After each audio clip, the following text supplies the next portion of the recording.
estar de volta aqui em Lisboa, ao Clepu. Já vamos sentar assim, não atrapalho eventualmente ali.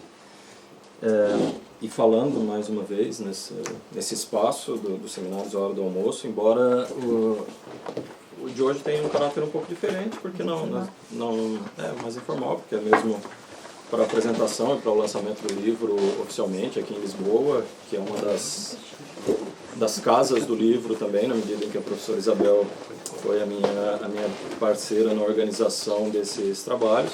Muito embora os capítulos e as colaborações que o livro tenha sejam eminentemente, enfoque eminentemente a mulher no universo da ciência e da academia no Brasil, em diversos estados, Mato Grosso, Goiás, Rio Grande do Sul, e em áreas bastante díspares também, da administração, a agronomia, a química, a física, as ciências duras, chamadas ciências duras, de forma bastante ampla.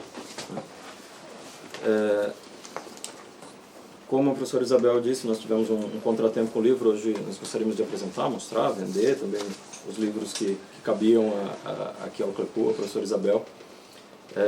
No entanto, esse livro, eu cheguei do Brasil e para não ficar carregando ele por alguns lugares que eu passava pela Europa nos últimos dias, eu despachei de Madrid para cá há 20 dias e ele ainda está algures pela península, em algum lugar entre Madrid e o Piauí. Bom, de qualquer modo, o livro deve chegar em breve, a gente precisa descobrir onde ele está, esse imbróglio. Talvez ele esteja chegando hoje, por uma informação que a professora Isabel... Está na alfândega. Não pode ir para a alfândega, está dentro da União Europeia. Foi despachado de Madrid para cá. De Madrid para cá. Pois é, está bem.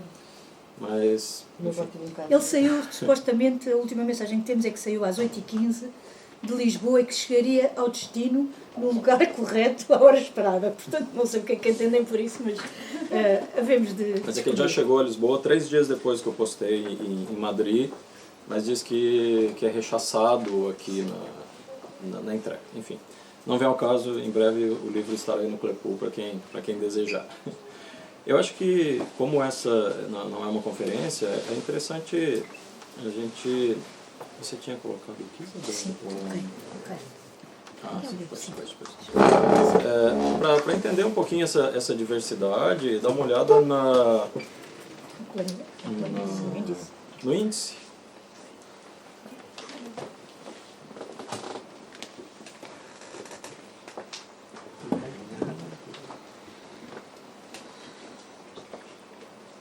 No sumário, né?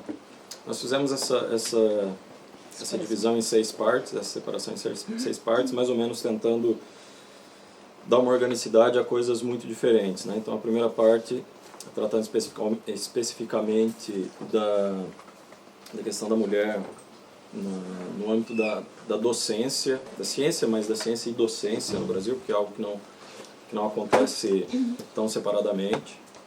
Daí nós temos dados muito interessantes desses 2 primeiros capítulos, que depois, se alguém tiver interesse, a gente pode mostrar aqui também, ou quando o livro chegar,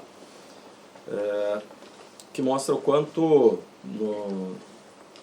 a mulher nos últimos 10, 15 anos foi galgando espaço dentro do âmbito acadêmico, conseguindo mais bolsas de produtividade das agências de financiamento, nas diversas áreas do conhecimento, mas o quanto ainda há uma lacuna, um degrau muito grande, assim como mostra a capa, né, um degrau maior para a mulher como pesquisadora para chegar a obter as bolsas de pesquisa mais valiosas ou dos campos mais cobiçados da academia.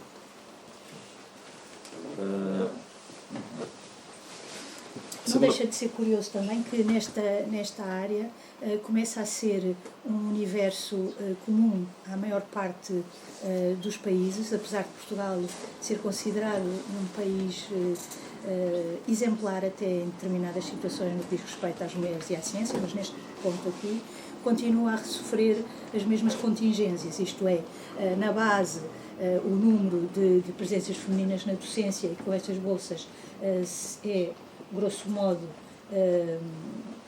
regular e grande, apesar de cada vez que vamos pensar numa estrutura que tenha a ver com capacidade de decisão, independência na investigação, bolsas de grande dimensão, ela vai enviesando e ficando cada vez mais estreitando até ao topo, como é o caso das bolsas EA Grants, que dizem respeito à comunidade europeia, e, sobretudo, aqueles que são os grandes projetos de investigação que vêm alavancar, através do financiamento europeu, estes projetos também. Mas pronto, só para... Não? Nós temos alguns capítulos onde os autores exploram a ideia com dados e com testemunhos, pesquisas quantitativas e qualitativas, os dados em relação à evasão, ao ingresso, mas principalmente a evasão das mulheres de campos como engenharias, eletrotécnica, campos eminentemente ainda masculinos, ou ainda que a entrada de mulheres seja grande, há uma grande dificuldade depois delas se inserirem no mercado de trabalho. Então, isso tudo, os capítulos trazem dados muito interessantes a respeito. Nesse respeito também, como tínhamos falado, o Márcio ainda hoje me lembrava, que é curioso que o que é que nós verificamos naquilo que diz respeito à mulher na participação em termos empresariais e nas estruturas de investigação, como dizemos, nas áreas mais puras e duras, ou seja, na ciência propriamente dita da engenharia e compulsão de materiais, na medicina, em tudo o que é laboratórios. Começam por ingressar nessas carreiras paulatinamente, porque não foi sempre assim ao longo do tempo, mas hoje em dia paulatinamente, e o que acontece é que, a dada altura, acontece aquilo que nós chamamos o efeito, para falar numa expressão que não é anglo-saxónica, para que possamos apreendê-la mais rapidamente, que se chama de oleoduto. Então, o oleoduto significa que nessa progressão para a ascensão da carreira, parece que haver um óleo que faz com que elas escorreguem e fiquem cá em baixo sem poder sair dessa linha que se pretenderia num crescendo. E porquê é que isso acontece? Acontece sobretudo quando se vai ver com questões que se ligam diretamente ao relógio biológico.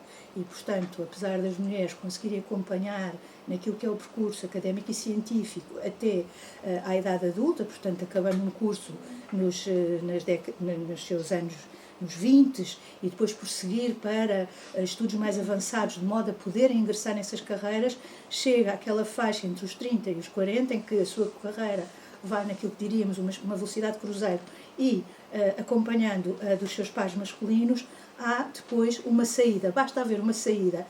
Não se diz que a lei não permita esse afastamento para efeitos de maternidade e acompanhamento aos mais novos e aos familiares. O que acontece é que depois o reingresso se torna quase incapacitante pelas restrições e características que esse mercado e esse empregador determina e estipula a montante. Mas a isso podemos voltar depois, não é? Mas lembro que isso tinha sido uma das coisas que... Mas isso é uma coisa que aparece de uma forma interessante nessa parte 5, que são 2 capítulos com pesquisas, com entrevistas a moças, a mulheres egressas de faculdades de cursos técnicos de agropecuária ou de veterinária, coisas assim. E depois elas, principalmente no estado do Mato Grosso, onde foi feita uma das pesquisas, e que é um estado de região de fronteira agrícola, em tese um lugar que absorve bastante profissionais técnicos da veterinária, da agropecuária, da zootecnia, mas as mulheres não conseguem emprego porque elas chegam nas fazendas e só há homens. Então há depoimentos muito tocantes, assim, elas com muito sacrifício elas moram na escola onde conseguem uma formação, mas depois não conseguem inserção porque é como se uma veterinária, uma médica veterinária mulher serve para cuidar de cachorrinhos, gatinhos, e não para inseminar uma vaca. Nas fazendas elas não têm a colocação. Acho que isso vai bem, é um testemunho que vai bem ao encontro do que a professora Eva Bly, que fez o prefácio, que assina o prefácio do livro. Ciência e Poder. Ela dá um exemplo muito interessante da quantidade de mulheres que chegam infartando nos hospitais, e se é um homem que chega dizendo: eu estou com dor do lado esquerdo, meu braço está dormente, ele é atendido prontamente: você está infartando. E se a mulher que chega e relata os mesmos sintomas, vamos ver, é cólica, são os nervos, não há atendimento. Então, quando a professora Eva relata isso no prefácio, e depois a gente lê que as melhores alunas dos cursos de agropecuária ou de zootecnia não são absorvidas depois pelo mercado de trabalho simplesmente por serem mulheres, e que nas fazendas depois só tem dormitórios masculinos para morar na fazenda, e quem vai trabalhar nas fazendas. Então a gente vê que há uma grande lacuna entre a teoria, as políticas, por mais assertivas que elas sejam, e o mercado real de trabalho para essas... Portanto, podemos, para vos dar conta de como a professora Eva Bly, que é a primeira mulher doutorada em Sociologia na Universidade no Brasil, e que fez a sua carreira, onde continua também, apesar de já estar aposentada, como catedrática da Universidade de São Paulo, da USP, e é neste momento a responsável pela ONU Mulher em São Paulo, e que foi a nossa convidada e já esteve entre nós no congresso da Associação Portuguesa de Mulheres Cientistas. Diz ela: porém, se uma pessoa que telefona for uma mulher e disser que está com mal-estar no estômago, um generalizado mal-estar, o atendente do outro lado da linha logo imagina que se trata de uma situação nervosa, uma briga com o namorado, etc. Os 15 minutos que se perde para atender essa mulher que está tendo um ataque cardíaco pode ser fatal.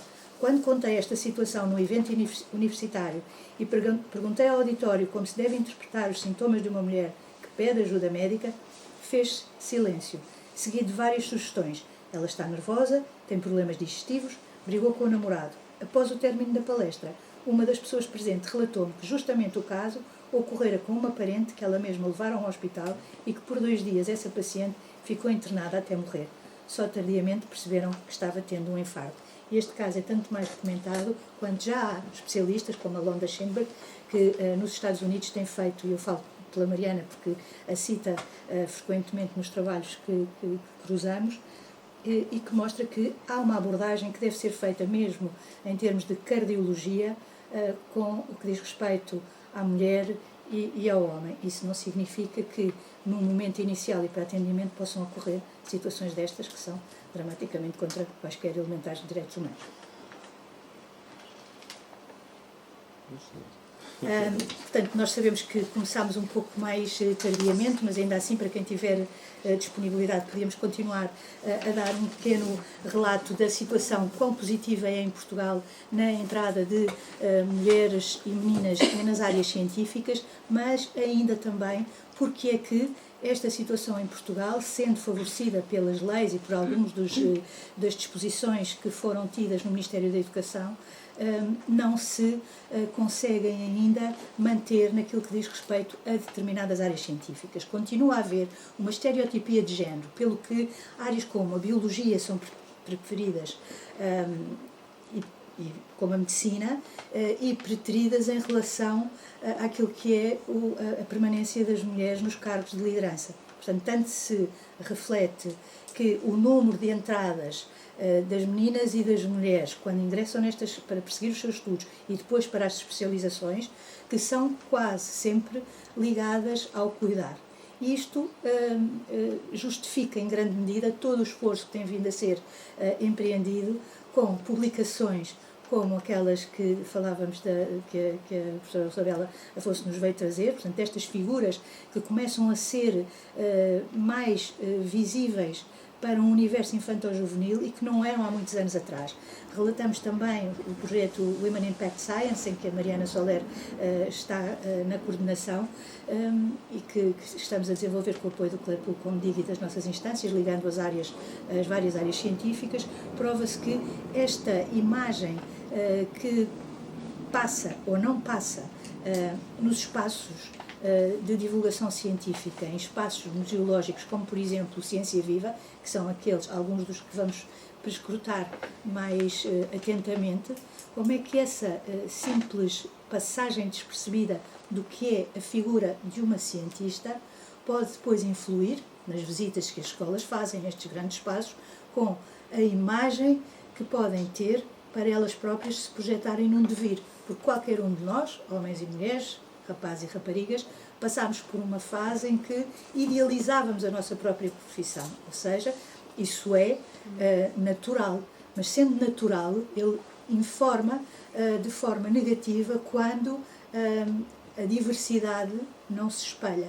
Não dizemos que é cantonar ou conduzir, é tão simplesmente espelhar, e nós precisamos que os espelhos sejam o mais próximos daquilo que desejamos, do que queremos que seja realizado. Por isso é importante iniciativas como as que viemos a falar até agora, ou mesmo ainda aquela que diz respeito às Barbies, que foram um modelo de boneca muito criticada em determinado momento, e que a Mattel neste momento aposta na divulgação científica também, trazendo para palco e como protagonistas mulheres como a que recentemente faleceu e que foi uma das primeiras mulheres que permitiu, com os seus cálculos, que se fizesse o trajeto até que os homens pudessem e a humanidade estar, de facto, com os pés na Lua. E, portanto, foi um pequeno passo para os homens, mas foi um grande passo de uma mulher. E é esta mensagem que nós pensamos que é importante conduzir. Se neste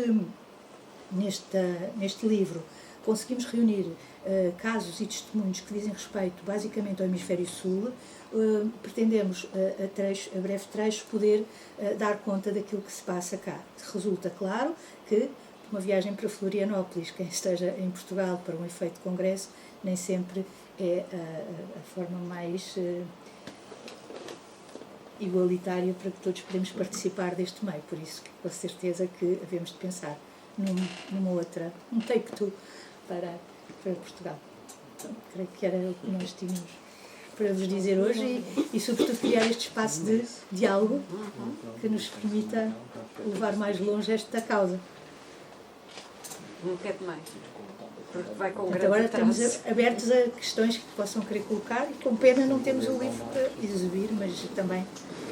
Deixei ali um gráfico, um dado representativo do primeiro capítulo, que mostra em 14 anos, não são só 14 anos, são 14 anos que pegam, a partir de 2003, os governos do Partido dos Trabalhadores e uma série de políticas assertivas em relação à universidade, ao aumento de distribuição de bolsas, como há uma certa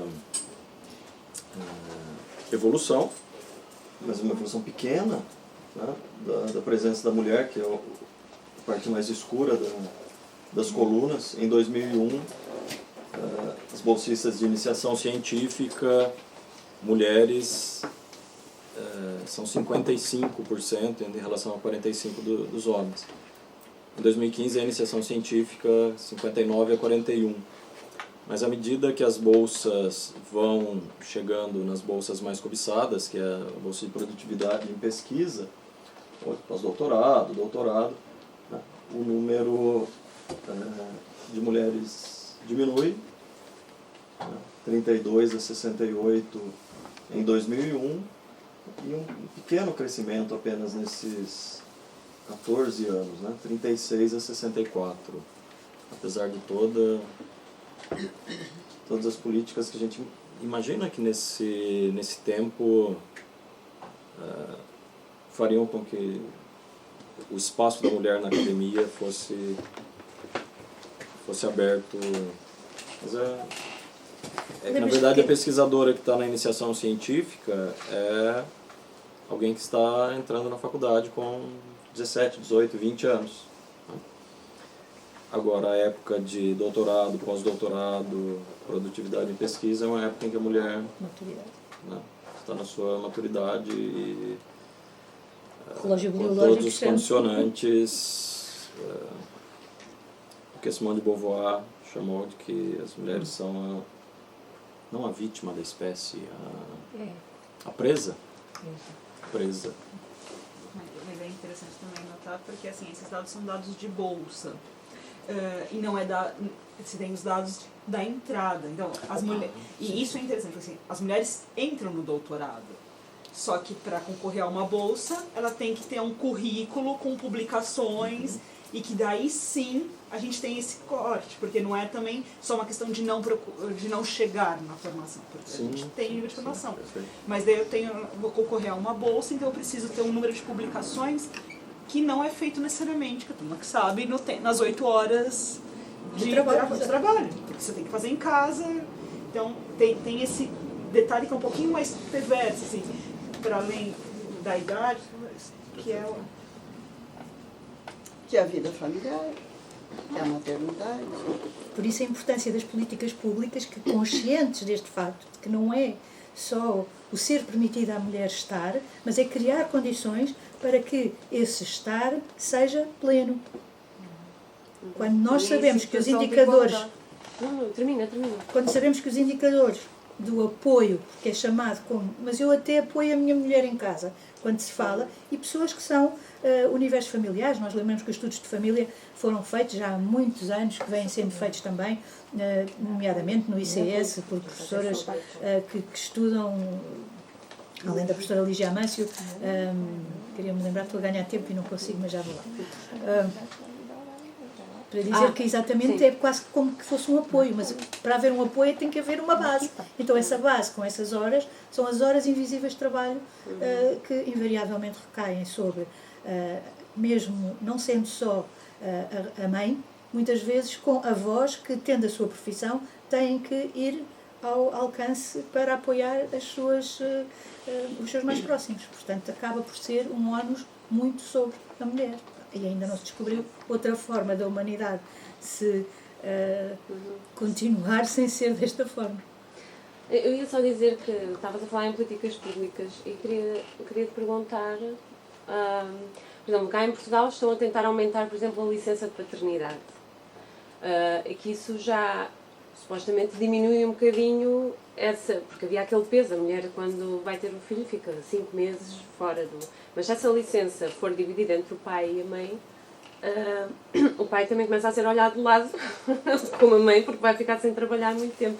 Achas, na tua opinião, que isso pode resultar em algo positivo? Essa divisão, agora eu por acaso não sei exatamente como é que está, sei que aumentaram a licença de paternidade, mas não sei quanto. Achas que se fosse, por exemplo, dividido 2 meses e meio para cada um, achas que isso ia ajudar para eu tenho lido alguma coisa nesse sentido e tenho uma opinião, mas gostava de lembrar o que é que acontece em vários países do mundo. Sim. A experiência mostra que, na verdade, essa escolha deve ser acordada entre o casal, independentemente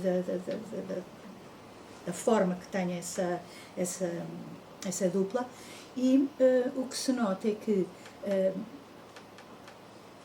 há uma obrigatoriedade que deve ser generalizada, ou seja, como agora, que há X dias que são obrigatoriamente usadas por ambos. Creio que é importante que isso se faça sentir, porque, na verdade, o grande drama é o modo como a sociedade, culturalmente, olha para essas prerrogativas, porque acabam por ser prerrogativas, é uma possibilidade. E essa possibilidade, naquilo que tem a ver com a ascensão das novas masculinidades e que estão tão pouco ainda assentes em valores que sejam defendidos de uma forma bastante generalizada, estão muito acantonados ainda, essas novas masculinidades ainda não se afirmaram de uma determinada forma que permita para o grosso da população, estou a pensar agora no caso português, com as características que nós conhecemos, terá que ser um trajeto complicado e uma trajetória complicada, porque a maior parte das vezes o que acontece é que é o bullying na própria empresa, dizer ele é que é a mulher da casa, independentemente de, não sei o que é que isto quer dizer, mas provavelmente temos uma ideia, não é? E isso remonta quase ao princípio do século XX, em que nós tínhamos, com o medo do sufrágio feminino e da participação das mulheres na vida política, os nossos melhores cartoons com a imagem de o homem com o avental florido e com muitos filhinhos, portanto não era o outro, e com os bebés ao colo e a mulher a fumar de saltos altos e a dizer eu não sei a que horas é que venho, que vou para a minha reunião. E portanto isto tem a ver com a forma como a sociedade encara a participação aos mais diversos níveis entre mulheres e homens. Para sermos uma população mais equilibrada e feliz, eu tendo a pensar que, não sendo obrigatório, porque sou de uma geração que ainda nasceu com este ideal de liberdade e de pensar que as nossas escolhas fazem-se melhor quando são por escolha e não por vinculadas por imposição, mas penso que é um caminho que ainda é difícil, sobretudo nos países como nós, latinos, digamos, que têm muito aquele sentido enraizado de que boa mulher é aquela que se esforça pelos seus e que tem que fazer isso, não é? Não importa se tem empregada ou a babá, para dizer, mas que tem que ter aquela dose de submissão ou de entrega a tarefas que pode até de sacrifício, talvez que o sacrifício seja mesmo, gosto dessa expressão, Rosa, acho que para mim seria isso, ou seja, é quase que é um ritual sacrificial que é tens que ser bom profissional, boa mãe, boa esposa, enquanto que o homem já é desculpado, principalmente na parte de ser um bom pai. O que não invalida que acho que a lei deve estar sempre à frente, que é para nós tentarmos a fazer caminho, não é? Tem que começar por algum lado. E acho que aí Portugal sempre foi visto, até em qualquer instância internacional, desde que me lembro de mais nova acompanhar a Maria de Lourdes Pintacil, por exemplo, e tudo que eram as trajetórias de Portugal ser identificado como um caso emblemático, bom e de sucesso. Na parte de fazer as legislação. Agora, e aliás tínhamos já mulheres também, como a Helena Guimarães, e portanto nós temos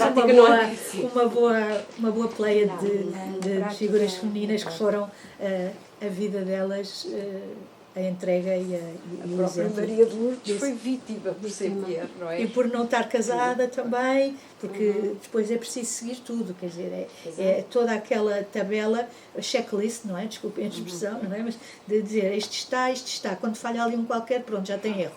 É como vai devolvido para a fábrica, não vai porque infelizmente tem uma trajetória melhor, mas basicamente é isto. Eu creio que Portugal passou pelo colonial. Sim. E, portanto, a maior parte das instituições ainda temos as mentalidades, se tu fores às ilhas, eu falo até na ilha, por exemplo, Cabo Verde, que, à partida, temos ainda a presença dessa mentalidade tradicional, retrógrada, consequente do colonial. E em Portugal, o facto que, apesar de as gerações quererem outra coisa e ter-se feito o 25 de Abril, tudo isso, mas permanece muito ainda dessa diferenciação entre homem e mulher. Vá lá que, ultimamente, tem havido já um grande desenvolvimento das políticas, etc., que tem no Bloco de Esquerda, por exemplo, que têm combatido, não é, essa ideologia. É um espectro político bastante mais largo, não é? Portanto, eu diria assim que... E que é preciso continuar, não é? Sim. Mas assim, a questão da licença paternidade, se é igualitário ou não. Sim, sim. Um dado que me assustou foi nos países que fizeram o exercício de licença paternidade igualitária, notou-se melhor produtividade, que os homens, estando em casa, continuavam a fazer artigos científicos. Claro. Então, assim... Qual é a qualidade da entrega? Quando foi avaliado esse período de afastamento e depois o retorno, esses homens estavam com artigos prontos para submeter. Então, tem outro viés. Assim, Pois. não basta estar em casa, tem que Fazer alguma fazer coisa em casa. alguma coisa. Sim, Eu não é estar estava a procurando trabalhar. aqui ver se eu achava o dado certinho, mas é uma pesquisa recente de países que Sim, fizeram eu li essa isso, experiência. É exatamente. isso, não é? Portanto, eles estão proativamente trabalhando para assegurar a sua sim, própria sim, sim. posição. Portanto, isto já está. Claro, sim. Então, em termos de Também política não pública, tenho também a gente dado- pensar esse outro nível. Assim. Sim, sim, sim. Ou seja, que não é só estar figura de corpo presente, não é? Não Como adianta nós só dizemos. estar ali, não, Exato. assim, não é férias, não é licença Exato. sabática. Exato. Exatamente. Vai pescar, licença maternidade, vai pescar. Ainda assim também vi, acho que não sei se foi num dos artigos que partilhámos, porque a Mariana também é uma das responsáveis pela animação, digamos, da rede social que é Mulheres na Ciência, que é brasileira, eu das vozes femininas, que também é brasileira, e na Associação Portuguesa de Mulheres Cientistas, na rede do Facebook. E alguns dados que partilhamos às vezes até coincidem, não é? E acabamos por seguir, porque importa ampliar estas noções. E é ver que alguns parceiros reconheciam que, tendo estado em casa, se tinham apercebido quão dura era essa outra metade do que eles achavam que era só mais uma metadinha que tinha que ser feita. Portanto, também provavelmente, nem que seja por esse efeito de passar para o lado de lá e ver a quantidade de coisas quando a outra pessoa está fora e quando chega que ainda se calhar não estão feitas ou estão a ser feitas por esse, que é uma compreensão na prática. Pronto, nem se está pela falta É, de... Claro, claro. Não se avalia. Não, o peso não se tem noção. do dia a dia. É porque é um trabalho Só com quando muitas falha, não é? tarefas, com muitas tarefas. Quando falha, chama a estão lá atenção. miseráveis. Depois, quando se fala nos índices de felicidade, que é alguma coisa que em vez da produtividade deveríamos estar todos a falar, porque disso depende, na verdade, uma nova forma de viver em sociedade, homens e mulheres, não é só para uns nem para outros, e uma nova esperança para a humanidade, porque lidar com gente frustrada e infeliz é, com certeza, muito Mas mais só- complicado só do que com não pessoas que se entendo. realizam.